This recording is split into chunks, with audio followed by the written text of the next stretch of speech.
고요한 순간 잠시 세상의 소음에서 벗어나 영혼의 귀를 기울여 주십시오. 지금부터 우리는 시간과 공간을 넘어 가장 위대한 이야기꾼이셨던 한 분의 목소리를 따라 거룩한 여정길에 오르려 합니다. 그분, 예수님은 단순히 회당이나 갈릴리의 길가에서 진리를 선포하는 위대한 스승이 아니셨습니다. 그분은 무엇보다 신성한 이야기꾼이셨습니다. 삶의 가장 소박한 풍경과 지극히 평범한 일상의 순간들을 통해 보이지 않는 하나님 나라의 가장 깊고 놀라운 신비를 드러내셨습니다. 그분은 씨앗과 밭에 대해, 길 잃은 아들과 그를 기다리는 자비로운 아버지에 대해, 등불과 반석 위에 세운 집에 대해 말씀하셨습니다. 그분의 이야기, 즉 비유는 단순한 오락이나 도덕적 교훈이 아니었습니다.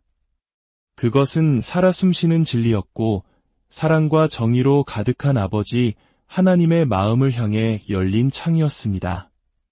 각각의 비유는 성스러운 베일에 감싸여 마음의 귀를 닫고 스쳐 지나가는 이들에게는 그 비밀을 쉽게 드러내지 않았습니다.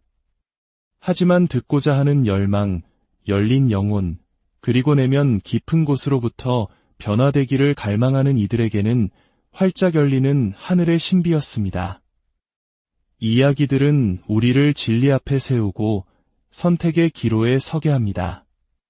익숙한 불순종의 자리에 머무를 것인가, 아니면 이미 우리 가운데 소리 없이 임하고 있는 그분의 나라에 의해 새롭게 빚어질 것인가. 오늘 우리는 그분이 남기신 38편의 비유 중 가장 깊은 울림을 주는 몇 가지 이야기를 따라 함께 걸어가려 합니다. 이 여정을 통해 그리스도의 말씀이 우리의 지성을 넘어 마음 가장 깊은 곳을 울리고 영혼을 향한 부드러운 속삭임으로 들려오기를 소망합니다. 그분의 말씀이 우리 안에 사랑과 자비의 빛으로 살아가고자 하는 거룩한 갈망을 다시 한번 일으키기를 기도합니다. 본격적인 이야기에 앞서 잠시 여러분의 마음을 모아주시길 부탁드립니다. 여러분께서 눌러주시는 좋아요와 구독은 단순히 저희에게 힘이 되는 것을 넘어 이 생명의 말씀이 더 많은 갈급한 영혼들에게 흘러가는 귀한 통로가 됩니다.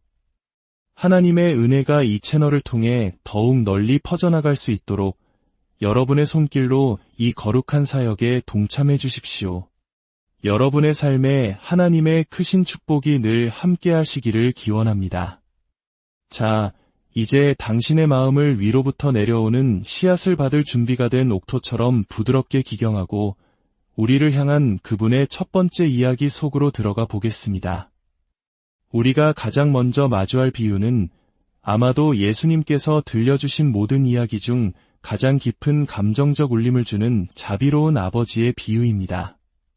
흔히 돌아온 탕자의 비유로 알려져 있지만 이 이야기의 진정한 주인공은 길을 잃었던 아들이 아니라 모든 것을 내어주고 끝까지 기다렸던 아버지입니다. 누가복음 15장에 기록된 이 이야기는 단순한 반항과 귀향의 서사를 넘어 상처 입고 방황하는 모든 인류를 향한 하나님의 끝없는 사랑, 그 은혜의 심장을 비추는 영적인 거울입니다. 이야기는 1세기 유대 사회의 관점에서는 상상조차 할 수 없는 충격적인 요청으로 시작됩니다. 둘째, 아들이 아직 아버지가 살아계심에도 불구하고 자신의 몫으로 돌아올 유산을 미리 달라고 요구한 것입니다. 이는 유대 전통에서 아버지가 빨리 돌아가시기를 바라는 것과 같은 끔찍한 불효이며 가문의 명예를 정면으로 거부하는 행위였습니다. 그런데 아버지는 인간의 이성으로는 도저히 이해할 수 없는 태도를 보이십니다. 그는 아무런 저항이나 꾸짖음 없이 아들의 요구대로 재산을 나누어 줍니다. 마치 고통을 낳을 수 있는 자유마저 허락하시는 하나님의 신적인 인내심처럼 말입니다. 진정한 회개와 화해는 오직 그 자유 안에서만 싹틀 수 있음을 아셨기 때문일까요? 아들은 재산을 챙겨 먼 나라로 떠납니다. 육체적으로 그리고 영적으로 자신의 뿌리로부터 완전히 단절된 곳에서 그는 허랑방탕한 삶을 살며 재산을 모두 탕진합니다. 성경 언어인 헬라어에서 방탕하다는 의미의 단어 아소토스는 단순한 무책임을 넘어 도덕적 타락과 함께 자신의 정체성, 존엄, 삶의 목적까지 송두리째 붕괴되는 상태를 의미합니다. 결국 그 땅에 큰 흉년이 들고 외적인 고통은 그의 텅 빈 내면을 그대로 비추는 거울이 됩니다. 그는 유대인에게는 율법적으로 부정하고 가장 큰 수치로 여겨졌던 돼지를 치는 일까지 하게 됩니다. 언약의 백성으로서 그의 정체성이 완전히 무너져 내린 그야말로 인생의 가장 밑바닥이었습니다. 바로 그 절망의 자리에서 성경은 이렇게 기록합니다. 이에 스스로 돌이켜 이르되 이 짧은 구절은 깊은 영적 각성의 순간을 담고 있습니다. 그는 단지 아버지 집의 풍요로움을 떠올린 것이 아닙니다. 그는 자신의 잘못에도 불구하고 아버지의 본성은 본래 자비롭고 후하며 언제나 두 팔 벌려 기다리는 분이심을 기억해낸 것입니다. 그는 마음속으로 겸손한 고백을 준비하며 집으로 돌아갈 결심을 합니다.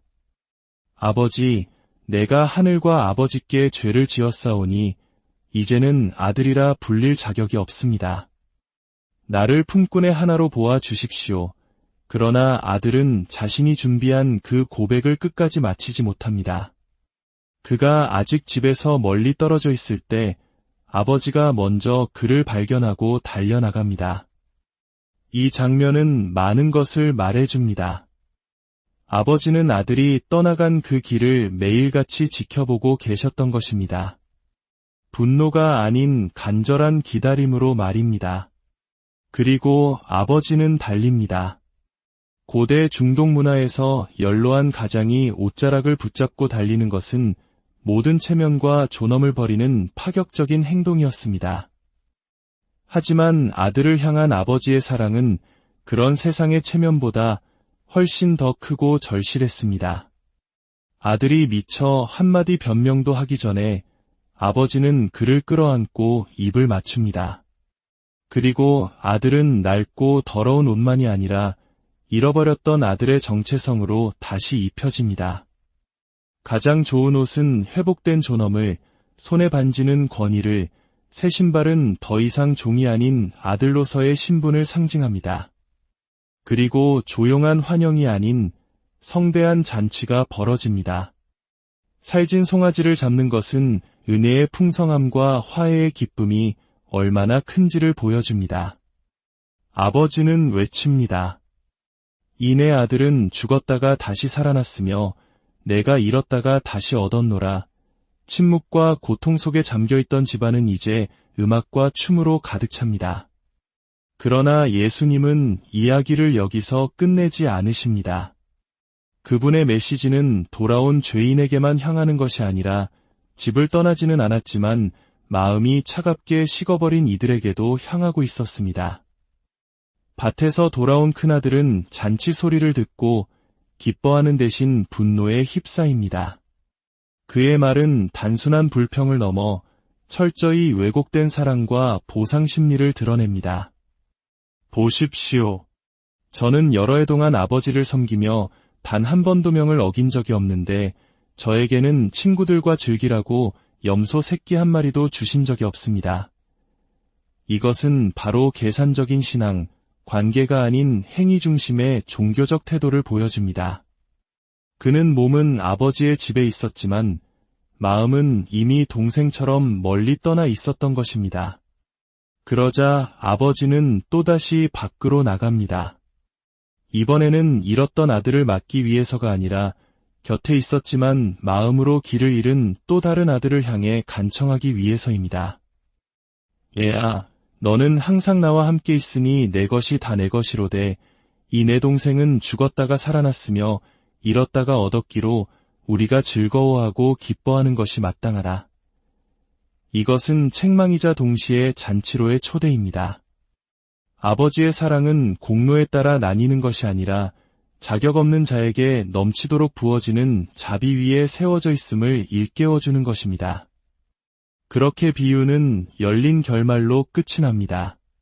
큰아들이 과연 아버지의 초대에 응해 잔치에 들어갔을지는 이야기를 듣는 우리 각자에게 남겨진 질문입니다. 예수님은 의도적으로 그 끝을 열어두셨습니다. 우리 각자가 이야기 안에서 자신의 모습을 발견하게 하기 위함입니다.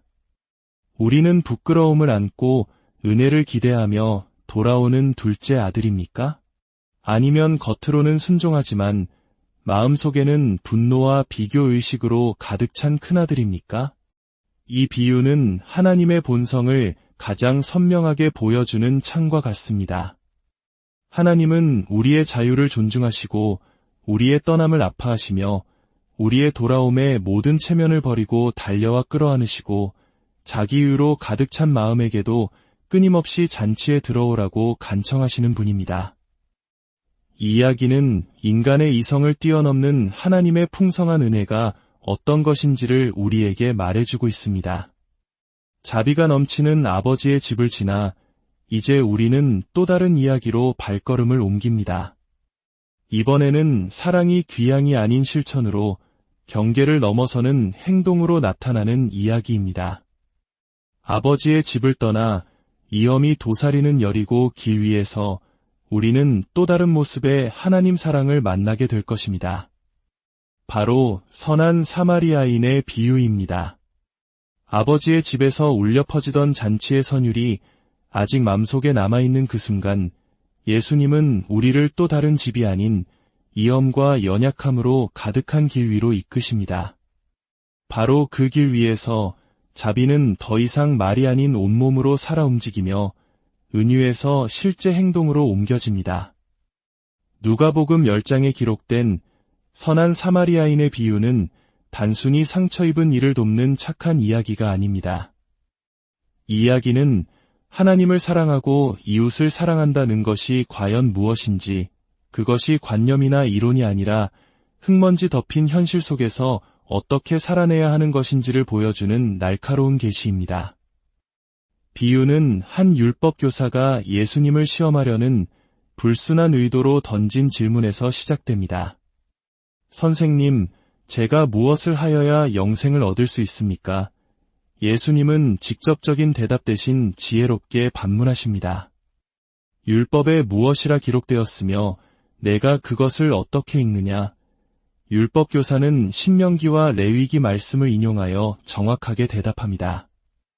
내 마음을 다하며 목숨을 다하며 힘을 다하며 뜻을 다하여 주 너의 하나님을 사랑하고 또한 내 이웃을 내 자신같이 사랑하라. 예수님은 그의 대답을 인정하시며 말씀하십니다.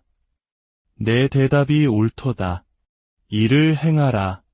그러면 살리라. 하지만 그는 자신의 의로움을 드러내고 사랑해야 할 책임의 범위를 좁히려는 듯 다시 묻습니다. 그러면 누가 저의 이웃입니까?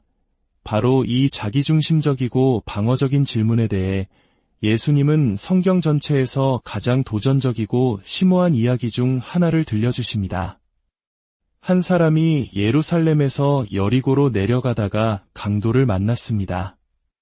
그는 가진 것을 모두 빼앗기고 심하게 얻어맞아 거의 죽게 된 채 길가에 버려졌습니다. 예루살렘에서 여리고로 가는 길은 약 27km에 걸쳐 해발 고도가 급격히 낮아지는 험한 광야길로 당시 강도들이 출몰하기로 악명이 높았습니다. 이제 세 사람이 그 길을 지나갑니다. 첫 번째는 제사장이었습니다. 그는 율법과 성전 의식에 정통한 사람으로 누구보다 생명을 보호할 의무가 있었습니다. 하지만 그는 상처 입은 사람을 보고도 피하여 지나갑니다. 어쩌면 시체와 접촉하여 부정해질 것을 두려워했거나 그저 자비가 요구하는 수고와 대가를 회피하고 싶었을지도 모릅니다. 두 번째로 레위인이 지나갑니다. 그 역시 성전에서 섬기는 종교 지도자였습니다. 그러나 그 또한 멈추지 않고 그냥 지나가 버립니다. 예수님은 이 반복을 통해 예배와 제사에는 열심이지만 고통받는 이웃의 신음에는 무관심한, 입술로는 하나님을 공경하지만 삶으로는 그 사랑을 부인하는 종교의 위선을 날카롭게 지적하고 계십니다. 그때 세 번째 사람이 등장합니다. 바로 사마리아인입니다. 1세기 유대인들에게 사마리아인이라는 말은 연민이 아닌 경멸과 혐오를 불러일으키는 단어였습니다. 유대인과 사마리아인은 수백 년간 이어진 역사적, 신학적 갈등으로 인해 서로를 이방인보다 더 심하게 적대했습니다.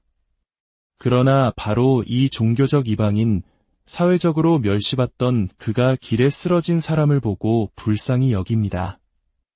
여기서 사용된 불쌍히 여겼다는 헬라어 스플랑크니조마이는 단순한 동정이 아니라 창자가 뒤틀리는 듯한 깊은 고통, 본능적이고 전인격적인 공감을 의미합니다. 그는 주저하지 않았습니다. 자신의 포도주와 기름을 부어 상처를 소독하고 싸매주었으며 자신의 짐승에 그를 태워 여관으로 데려갔습니다. 거기서 그를 밤새 돌보았고 다음날 떠나면서는 여관 주인에게 2데나리온, 즉 노동자의 이틀치 품삯에 해당하는 큰돈을 주며 그를 잘 돌보아 달라고 부탁합니다. 심지어 비용이 더 들면 돌아오는 길에 모두 갚겠다고 약속까지 합니다. 그는 위험한 길 위에서 자신의 안전을 걸었고 자신의 시간과 물질, 모든 자원을 이름 모를 낯선 이를 위해 기꺼이 사용했습니다. 그가 돕는 사람이 자신을 멸시하는 유대인일 수도 있었지만 그는 머뭇거리지 않았습니다. 그의 행동은 민족과 종교, 모든 경계를 뛰어넘는 자비 그 자체였습니다. 이야기를 마친 예수님은 이제 질문의 방향을 완전히 바꾸어 율법 교사에게 되물으십니다. 내 생각에는 이 세 사람 중에 누가 강도 만난 자의 이웃이 되겠느냐? 질문은 더 이상 누가 나의 이웃인가? 가 아닙니다. 오히려 내가 누구에게 이웃이 되어줄 것인가? 라는 본질적인 질문으로 바뀐 것입니다. 율법 교사는 마지못해 대답합니다. 자비를 베푼 자니이다. 그는 끝내 사마리아인이라는 단어를 입에 담지 못합니다. 예수님은 그에게 그리고 오늘을 살아가는 우리 모두에게 말씀하십니다. 가서 너도 이와 같이 하라. 이 이야기는 우리를 향한 강력한 부르심입니다. 내가 정해놓은 경계 안에서의 선별적 자비가 아니라 모든 것을 내어주는 적극적이고 희생적인 사랑으로 살아가라는 촉구입니다. 진정한 이웃됨이란 혈통이나 신분이 아니라 고통받는 자 곁으로 다가가 그의 아픔에 동참하는 실제적인 행동임을 가르칩니다. 그런 의미에서 선한 사마리아인은 장차 오실 그리스도의 모습을 미리 보여줍니다. 멸시받고 거절당하셨지만 죄로 인해 길가에 쓰러진 우리를 외면하지 않으시고 친히 이 땅에 오셔서 우리의 상처를 싸매주시며 자신의 생명으로 그 모든 치유의 대가를 지불하신 분, 바로 예수 그리스도이십니다.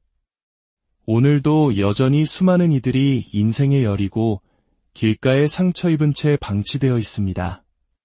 이 비유는 우리에게 묻습니다. 그들이 도움받을 자격이 있는지를 묻지 말고 사랑이 지금 무엇을 요구하는지를 물으라고 말입니다. 그리고 안전한 길을 버리고 자비가 움직이는 그 좁은 길을 함께 걷자고 우리를 초대합니다. 먼지로 가득한 여리고 길을 지나 이제 우리는 또 하나의 가르침 앞에 섭니다. 이번에는 길가에 쓰러진 사람이 아니라 우리 마음밭에 뿌려지는 씨앗의 이야기입니다. 자비의 기름과 포도주를 지나 하나님의 말씀이 인간의 영혼과 만날 때 일어나는 영적 성장의 신비 속으로 함께 들어가 봅시다. 씨 뿌리는 자의 비유에 귀를 기울여 주십시오. 예수님은 우리를 갈릴리 호숫가로 이끄십니다.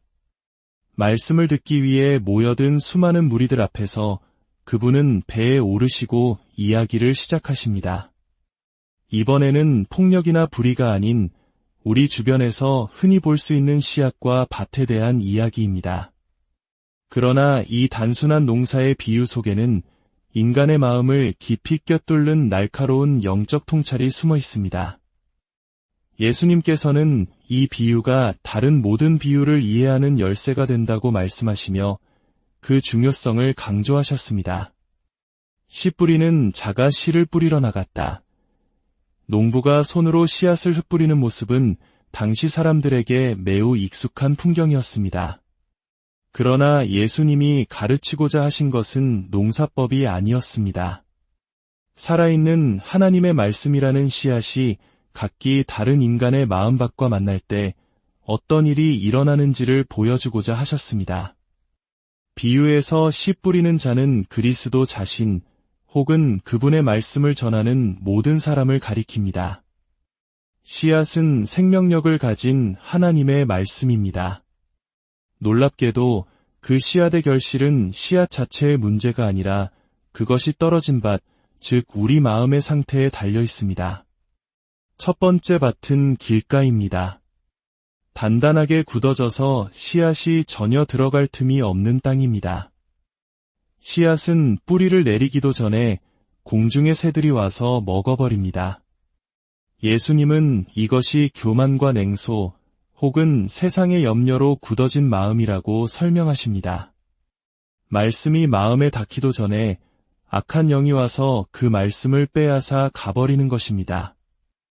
이는 반복된 영적 무관심이 쌓여 굳어진 마음의 상태입니다. 두 번째는 돌밭입니다. 흙이 얇게 깔린 돌짝밭입니다. 이곳에 떨어진 씨앗은 금세 싹이 트지만 뿌리를 깊이 내리지 못해 뜨거운 햇볕이 내리쬐면 곧 말라버립니다. 이것은 말씀을 들을 때 감정적으로는 기쁘게 반응하지만 그 말씀이 삶의 깊은 곳까지 뿌리 내리지 못하는 사람을 의미합니다. 신앙의 여정에서 환난이나 핍박과 같은 어려움이 닥치면 그들은 쉽게 넘어지고 맙니다. 감정 위에 세워진 믿음은 결코 오래가지 못합니다. 깊이 없는 열정은 열매를 맺을 수 없습니다. 세 번째 밭은 가시덤불 속입니다. 이곳의 씨앗은 자라기 시작하지만 함께 자라나는 가시덤불의 기세에 눌려 숨이 막히고 결국 열매를 맺지 못합니다. 예수님은 이 가시덤불이 바로 세상의 염려와 재물의 유혹, 그리고 기타 욕심들이라고 명확히 말씀하십니다. 이것은 아마도 가장 교묘하고 비극적인 상태일 것입니다. 말씀을 거부하지도 잊어버리지도 않았지만 다른 것들에 대한 욕심 때문에 믿음의 생명력이 점차 질식해가는 것입니다. 하나님과 재물을 동시에 섬기려는 이중적인 마음으로는 결코 풍성한 열매를 맺을 수 없습니다.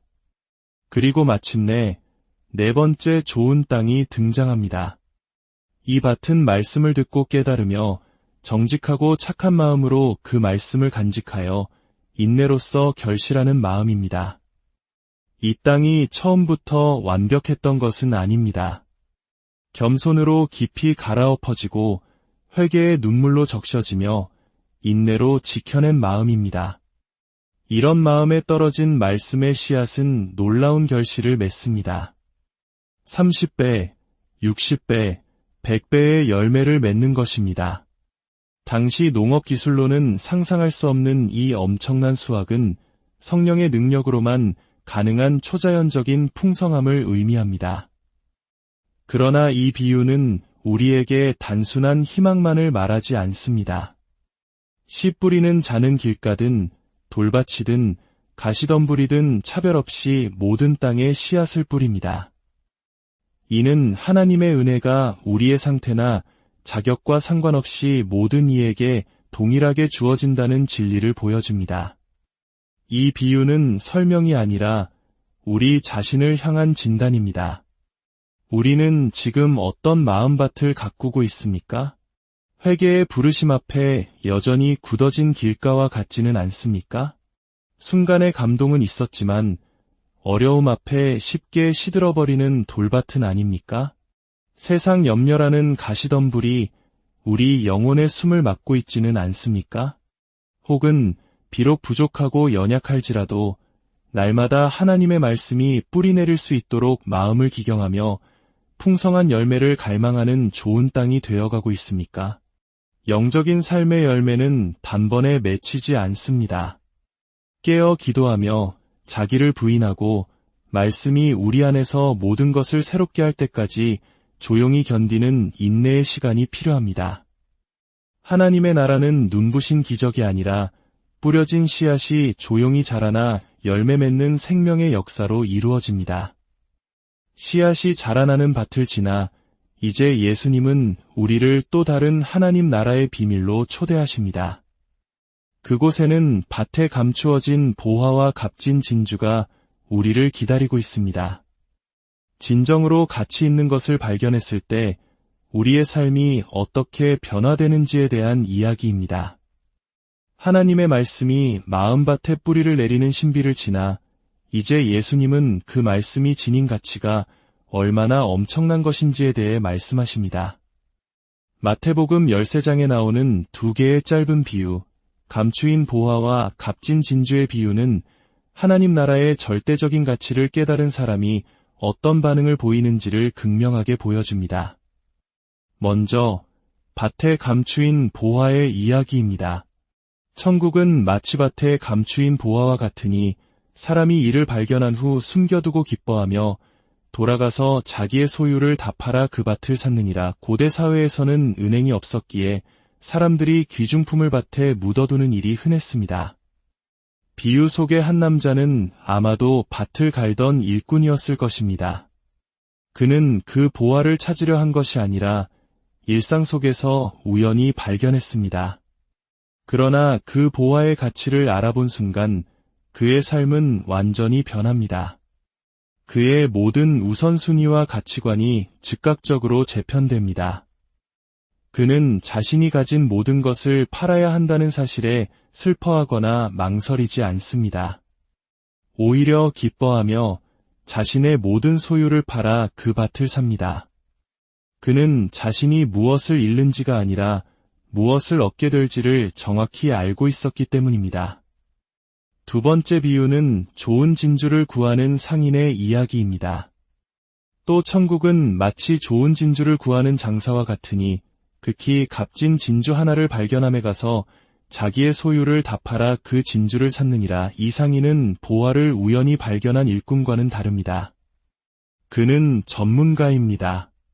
그는 평생 좋은 진주를 찾아다녔고 무엇이 진짜 귀한 것인지 구별할 줄 아는 안목을 가졌습니다. 그러던 어느 날 그는 자신이 평생 보아온 그 어떤 진주와도 비교할 수 없는 완벽하고 극히 값진 진주 하나를 발견합니다. 그러자 그 역시 망설임 없이 자신의 모든 재산을 팔아 그 진주 하나를 삽니다. 이 두 비유는 서로 다른 방식으로 하나님 나라를 만나지만 한 가지 동일한 진리를 향합니다. 하나님 나라의 참된 가치를 깨닫는 자는 그것을 얻기 위해 자신의 모든 것을 기꺼이 그리고 기쁨으로 내어놓는다는 것입니다. 그 희생은 손해가 아니라 비교할 수 없는 가장 큰 이익임을 알기 때문입니다.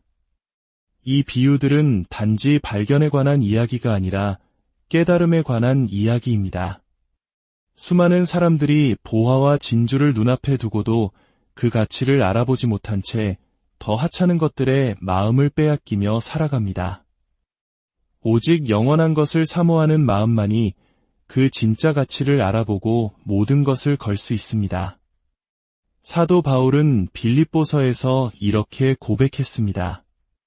내 주 그리스도 예수를 아는 지식이 가장 고상하기 때문에 내가 그를 위하여 모든 것을 잃어버리고 배설물로 여김은 그리스도를 얻고 그 안에서 발견되려 함이니 이것이 바로 보화를 발견하고 진주를 산 사람의 마음입니다.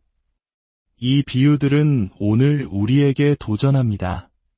우리는 지금 무엇을 가장 소중히 여기며 붙들고 있습니까? 썩어 없어질 세상의 것들입니까? 아니면 영원히 빛나는 하늘의 보화입니까? 우리 영혼의 눈을 열어 진정한 가치를 다시 바라보라고 그리고 그것을 위해 모든 것을 기쁨으로 내어놓을 준비가 되어 있는지 물으라고 주님은 우리에게 도전하고 계십니다. 발견의 기쁨을 지나 이제 예수님은 우리의 시선을 준비의 훈련으로 옮기십니다. 신랑을 기다리는 10처녀의 비유를 통해 우리는 하나님 나라에 들어가는 것이 단지 그 가치를 아는 것을 넘어 깨어 기다리는 지혜로운 준비에 달려있음을 배우게 될 것입니다.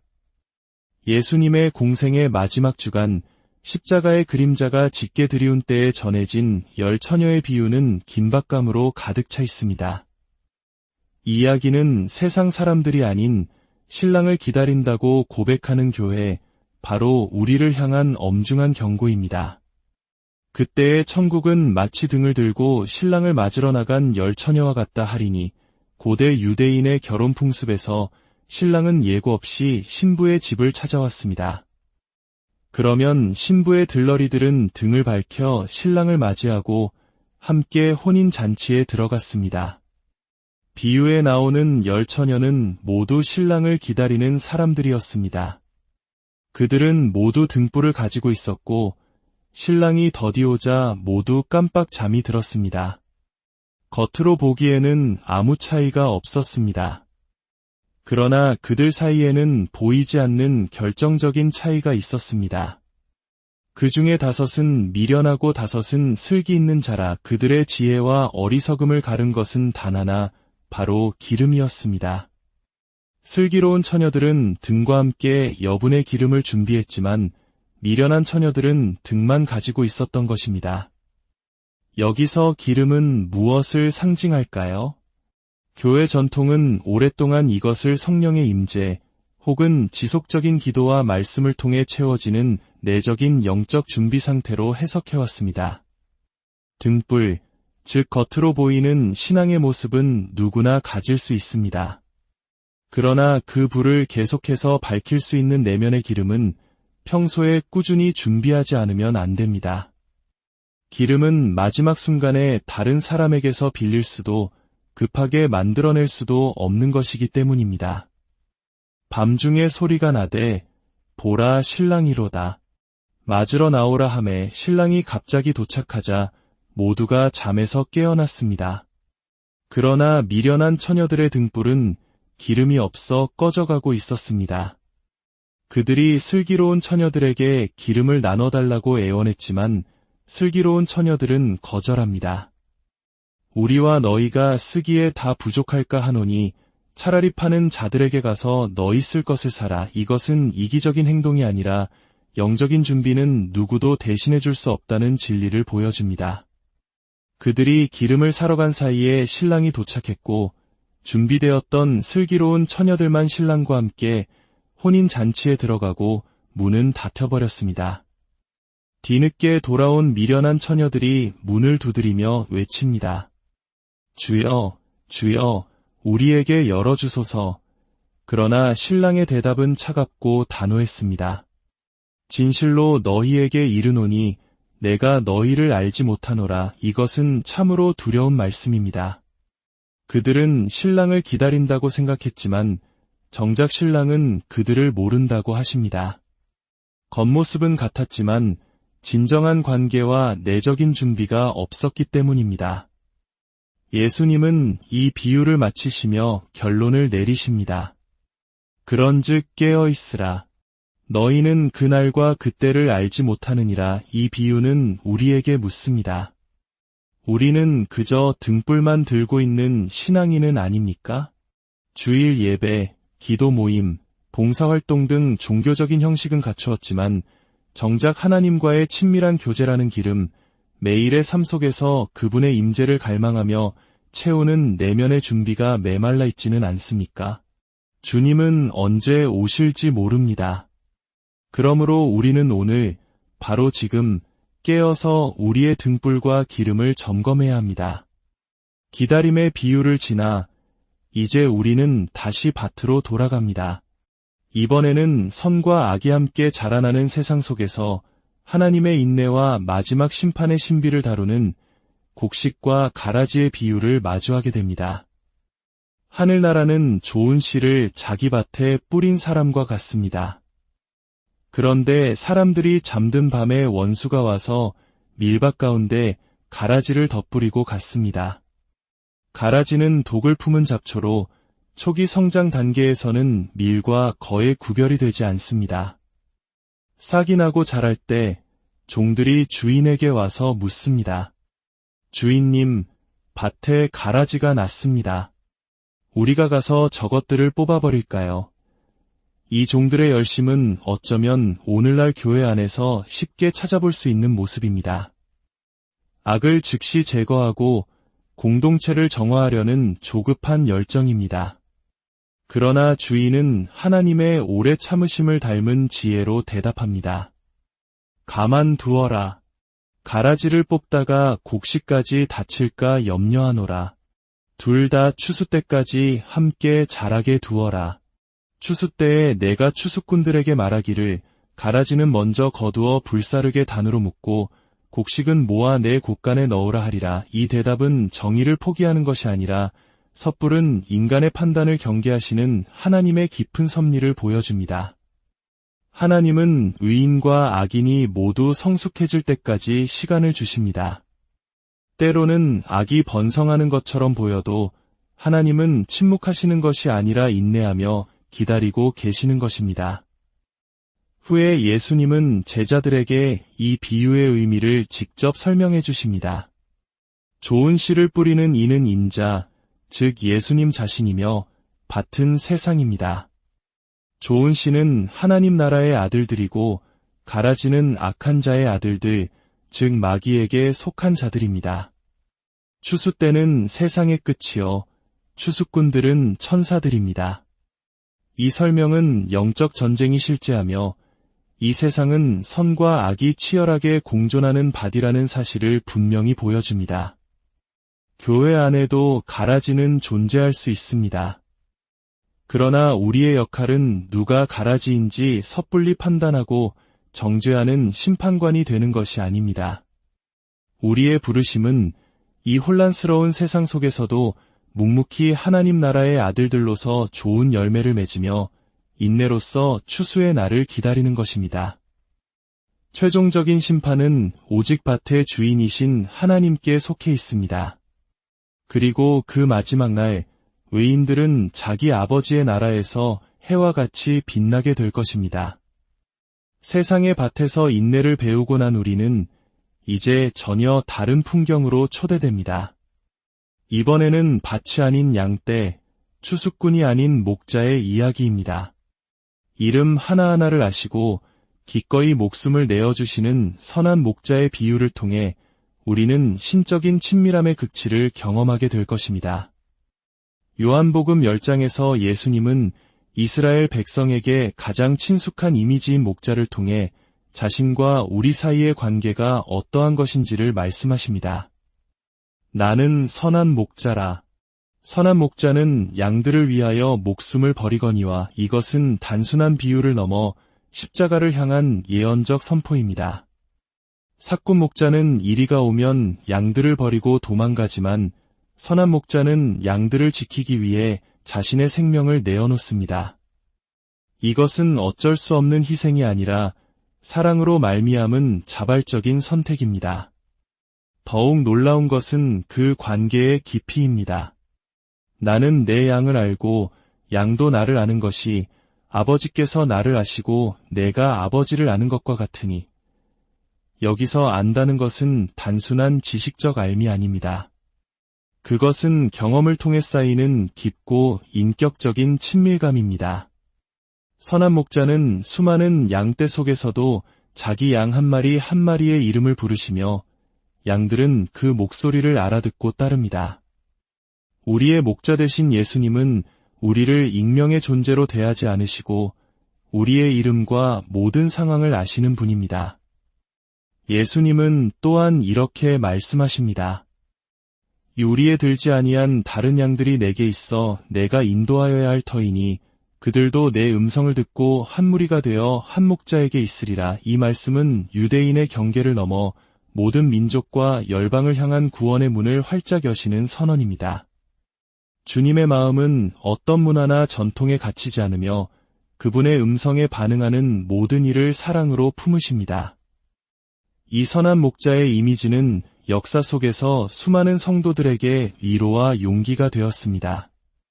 핍박 속에서, 고난 속에서 죽음의 음침한 골짜기를 지날 때에도 선한 목자의 지팡이와 막대기가 우리를 지키고 인도하신다는 약속은 변함이 없습니다.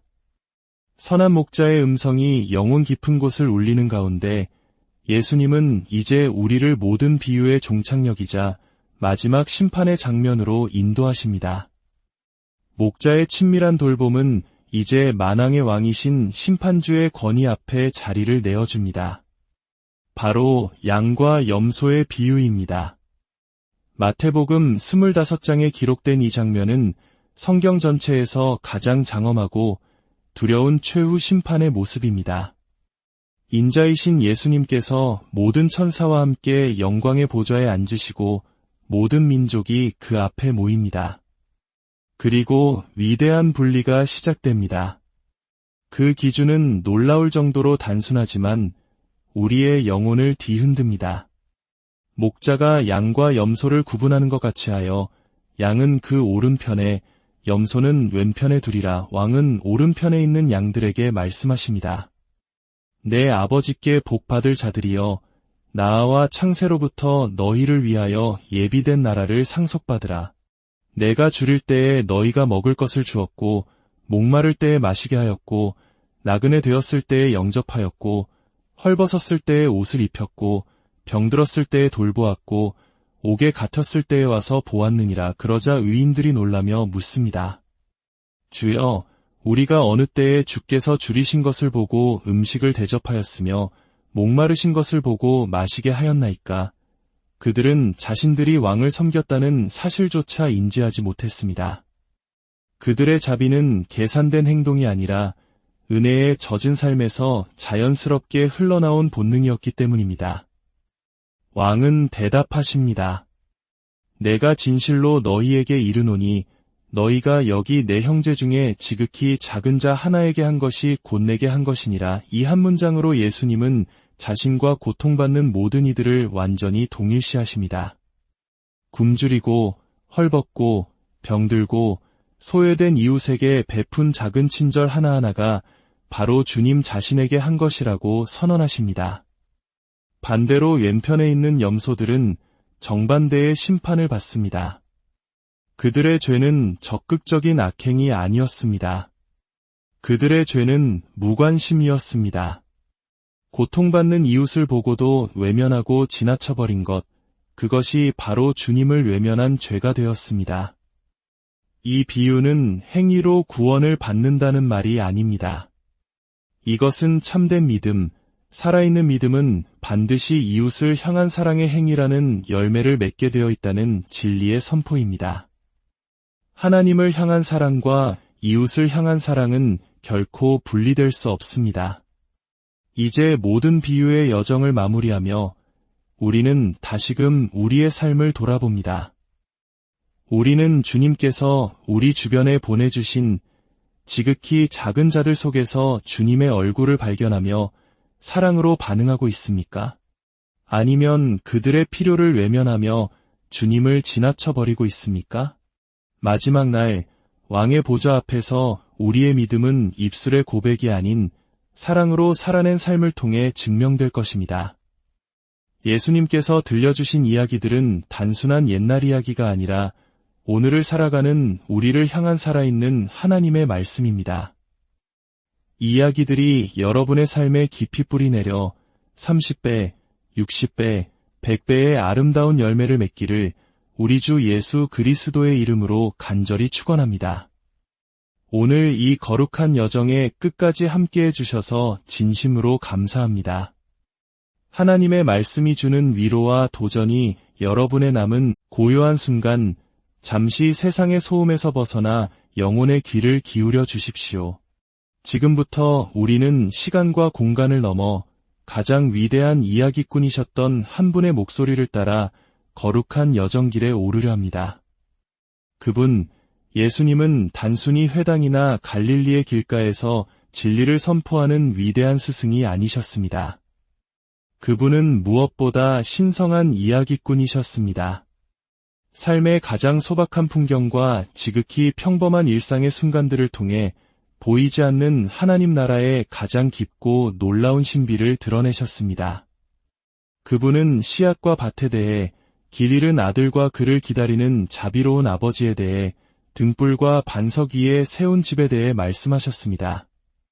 그분의 이야기, 즉 비유는 단순한 오락이나 도덕적 교훈이 아니었습니다.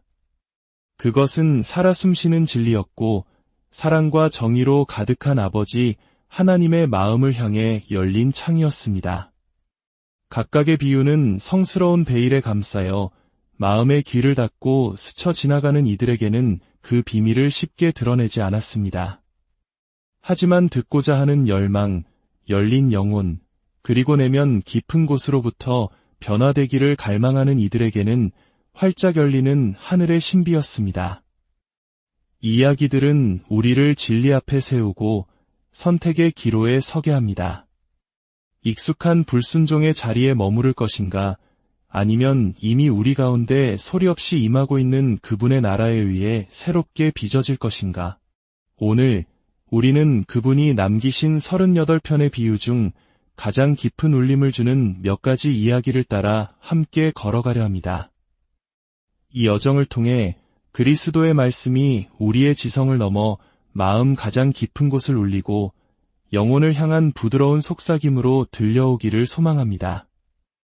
그분의 말씀이 우리 안에 사랑과 자비의 빛으로 살아가고자 하는 거룩한 갈망을 다시 한번 일으키기를 기도합니다.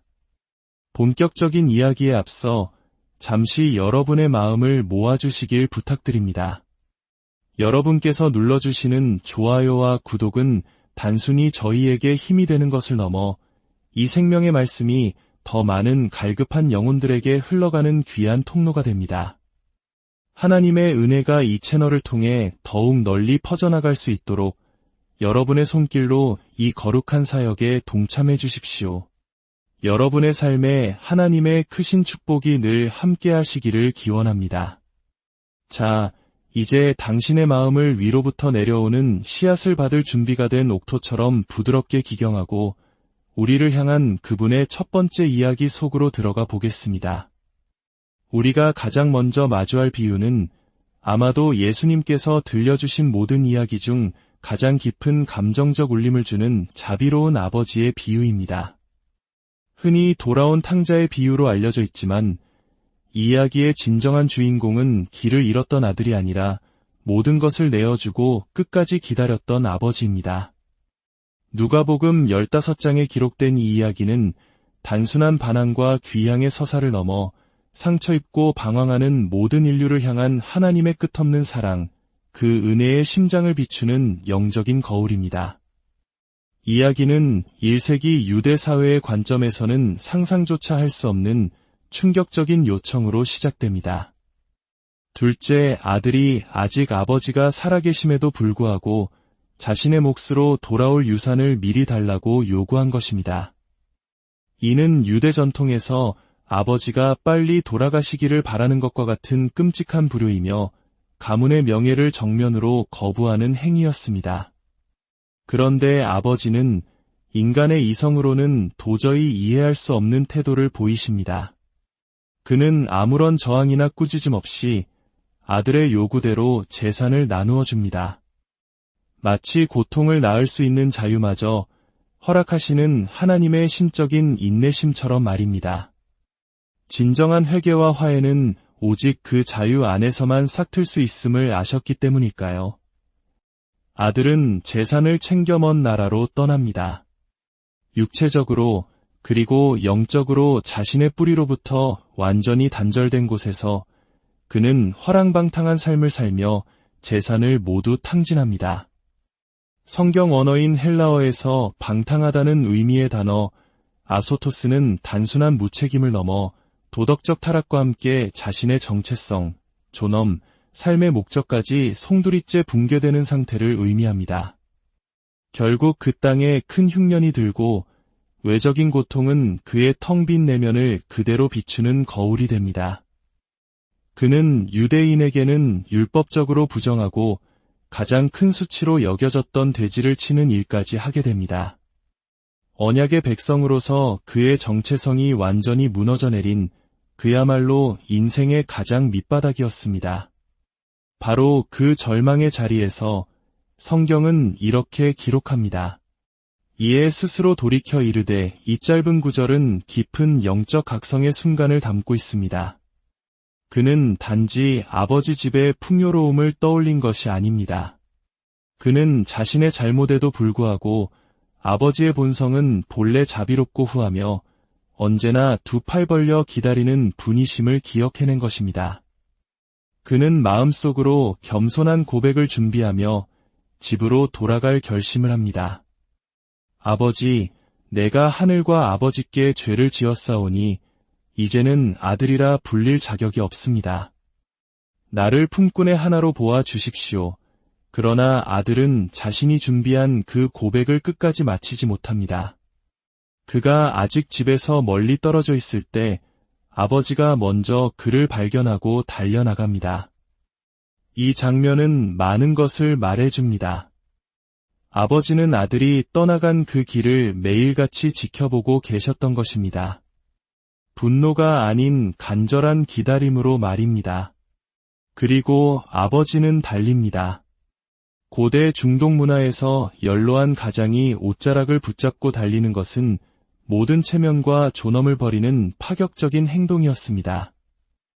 하지만 아들을 향한 아버지의 사랑은 그런 세상의 체면보다 훨씬 더 크고 절실했습니다. 아들이 미처 한마디 변명도 하기 전에 아버지는 그를 끌어안고 입을 맞춥니다. 그리고 아들은 낡고 더러운 옷만이 아니라 잃어버렸던 아들의 정체성으로 다시 입혀집니다. 가장 좋은 옷은 회복된 존엄을, 손에 반지는 권위를, 새 신발은 더 이상 종이 아닌 아들로서의 신분을 상징합니다. 그리고 조용한 환영이 아닌 성대한 잔치가 벌어집니다. 살진 송아지를 잡는 것은 은혜의 풍성함과 화해의 기쁨이 얼마나 큰지를 보여줍니다. 아버지는 외칩니다. 이내 아들은 죽었다가 다시 살아났으며 내가 잃었다가 다시 얻었노라. 침묵과 고통 속에 잠겨있던 집안은 이제 음악과 춤으로 가득 찹니다. 그러나 예수님은 이야기를 여기서 끝내지 않으십니다. 그분의 메시지는 돌아온 죄인에게만 향하는 것이 아니라 집을 떠나지는 않았지만 마음이 차갑게 식어버린 이들에게도 향하고 있었습니다. 밭에서 돌아온 큰아들은 잔치 소리를 듣고 기뻐하는 대신 분노에 휩싸입니다. 그의 말은 단순한 불평을 넘어 철저히 왜곡된 사랑과 보상 심리를 드러냅니다. 보십시오. 저는 여러 해 동안 아버지를 섬기며 단 한 번도 명을 어긴 적이 없는데 저에게는 친구들과 즐기라고 염소 새끼 한 마리도 주신 적이 없습니다. 이것은 바로 계산적인 신앙, 관계가 아닌 행위 중심의 종교적 태도를 보여줍니다. 그는 몸은 아버지의 집에 있었지만 마음은 이미 동생처럼 멀리 떠나 있었던 것입니다. 그러자 아버지는 또다시 밖으로 나갑니다.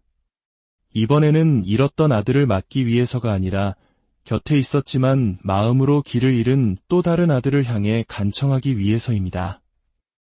얘야, 너는 항상 나와 함께 있으니 내 것이 다 내 것이로되 이 내 동생은 죽었다가 살아났으며 잃었다가 얻었기로 우리가 즐거워하고 기뻐하는 것이 마땅하다. 이것은 책망이자 동시에 잔치로의 초대입니다. 아버지의 사랑은 공로에 따라 나뉘는 것이 아니라 자격 없는 자에게 넘치도록 부어지는 자비 위에 세워져 있음을 일깨워주는 것입니다. 그렇게 비유는 열린 결말로 끝이 납니다. 큰아들이 과연 아버지의 초대에 응애 잔치에 들어갔을지는 이야기를 듣는 우리 각자에게 남겨진 질문입니다. 예수님은 의도적으로 그 끝을 열어두셨습니다. 우리 각자가 이야기 안에서 자신의 모습을 발견하게 하기 위함입니다. 우리는 부끄러움을 안고 은혜를 기대하며 돌아오는 둘째 아들입니까? 아니면 겉으로는 순종하지만 마음속에는 분노와 비교의식으로 가득 찬 큰아들입니까? 이 비유는 하나님의 본성을 가장 선명하게 보여주는 창과 같습니다. 하나님은 우리의 자유를 존중하시고 우리의 떠남을 아파하시며 우리의 돌아옴에 모든 체면을 버리고 달려와 끌어안으시고 자기유로 가득 찬 마음에게도 끊임없이 잔치에 들어오라고 간청하시는 분입니다. 이 이야기는 인간의 이성을 뛰어넘는 하나님의 풍성한 은혜가 어떤 것인지를 우리에게 말해주고 있습니다. 자비가 넘치는 아버지의 집을 지나 이제 우리는 또 다른 이야기로 발걸음을 옮깁니다. 이번에는 사랑이 귀향이 아닌 실천으로 경계를 넘어서는 행동으로 나타나는 이야기입니다. 아버지의 집을 떠나 위험이 도사리는 여리고 길 위에서 우리는 또 다른 모습의 하나님 사랑을 만나게 될 것입니다. 바로 선한 사마리아인의 비유입니다. 아버지의 집에서 울려 퍼지던 잔치의 선율이 아직 맘속에 남아있는 그 순간 예수님은 우리를 또 다른 집이 아닌 위험과 연약함으로 가득한 길 위로 이끄십니다. 바로 그 길 위에서 자비는 더 이상 말이 아닌 온몸으로 살아 움직이며 은유에서 실제 행동으로 옮겨집니다. 누가복음 10장에 기록된 선한 사마리아인의 비유는 단순히 상처 입은 이를 돕는 착한 이야기가 아닙니다. 이 이야기는 하나님을 사랑하고 이웃을 사랑한다는 것이 과연 무엇인지, 그것이 관념이나 이론이 아니라 흙먼지 덮인 현실 속에서 어떻게 살아내야 하는 것인지를 보여주는 날카로운 계시입니다. 비유는 한 율법교사가 예수님을 시험하려는 불순한 의도로 던진 질문에서 시작됩니다. 선생님, 제가 무엇을 하여야 영생을 얻을 수 있습니까? 예수님은 직접적인 대답 대신 지혜롭게 반문하십니다. 율법에 무엇이라 기록되었으며 내가 그것을 어떻게 읽느냐? 율법교사는 신명기와 레위기 말씀을 인용하여 정확하게 대답합니다. 내 마음을 다하며 목숨을 다하며 힘을 다하며 뜻을 다하여 주 너의 하나님을 사랑하고 또한 내 이웃을 내 자신같이 사랑하라. 예수님은 그의 대답을 인정하시며 말씀하십니다. 내 대답이 옳도다. 이를 행하라. 그러면 살리라. 하지만 그는 자신의 의로움을 드러내고 사랑해야 할 책임의 범위를 좁히려는 듯 다시 묻습니다. 그러면 누가 저의 이웃입니까? 바로 이 자기중심적이고 방어적인 질문에 대해 예수님은 성경 전체에서 가장 도전적이고 심오한 이야기 중 하나를 들려주십니다. 한 사람이 예루살렘에서 여리고로 내려가다가 강도를 만났습니다. 그는 가진 것을 모두 빼앗기고 심하게 얻어맞아 거의 죽게 된 채 길가에 버려졌습니다. 예루살렘에서 여리고로 가는 길은 약 27km에 걸쳐 해발 고도가 급격히 낮아지는 험한 광야길로 당시 강도들이 출몰하기로 악명이 높았습니다. 이제 세 사람이 그 길을 지나갑니다. 첫 번째는 제사장이었습니다. 그는 율법과 성전 의식에 정통한 사람으로 누구보다 생명을 보호할 의무가 있었습니다.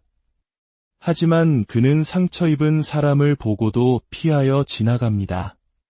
어쩌면 시체와 접촉하여 부정해질 것을 두려워했거나 그저 자비가 요구하는 수고와 대가를 회피하고 싶었을지도 모릅니다.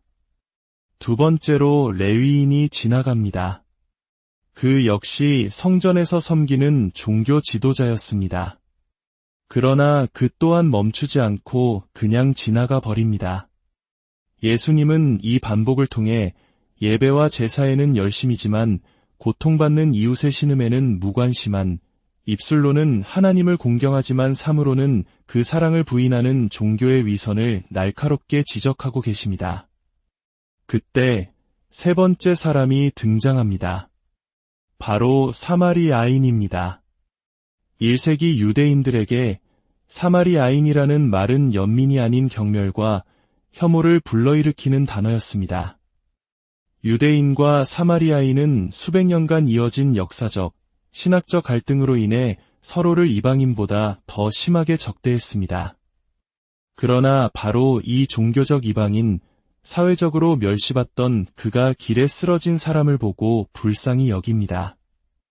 여기서 사용된 불쌍히 여겼다는 헬라어 스플랑크니조마이는 단순한 동정이 아니라 창자가 뒤틀리는 듯한 깊은 고통, 본능적이고 전인격적인 공감을 의미합니다. 그는 주저하지 않았습니다. 자신의 포도주와 기름을 부어 상처를 소독하고 싸매주었으며 자신의 짐승에 그를 태워 여관으로 데려갔습니다. 거기서 그를 밤새 돌보았고 다음날 떠나면서는 여관 주인에게 2데나리온, 즉 노동자의 이틀치 품삯에 해당하는 큰돈을 주며 그를 잘 돌보아 달라고 부탁합니다.